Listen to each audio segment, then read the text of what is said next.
اور جب تمہارے پروردگار نے موسیٰ کو پکارا کہ ظالم لوگوں کے پاس جاؤ، یعنی قوم فرعون کے پاس، کیا وہ ڈرتے نہیں؟ انہوں نے کہا کہ میرے پروردگار، میں ڈرتا ہوں کہ وہ مجھے جھوٹا سمجھیں، اور میرا دل تنگ ہوتا ہے اور میری زبان رکتی ہے، تو ہارون کو حکم بھیج کہ میرے ساتھ چلیں۔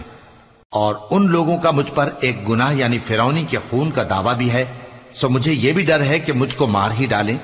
فرمایا ہرگز نہیں، پس تم دونوں ہماری نشانیاں لے کر جاؤ، ہم تمہارے ساتھ سننے والے ہیں۔ سو دونوں فرعون کے پاس جاؤ اور کہو کہ ہم تمام جہانوں کے مالک کے بھیجے ہوئے ہیں، اور اس لیے آئے ہیں کہ آپ بنی اسرائیل کو ہمارے ساتھ جانے کی اجازت دیں۔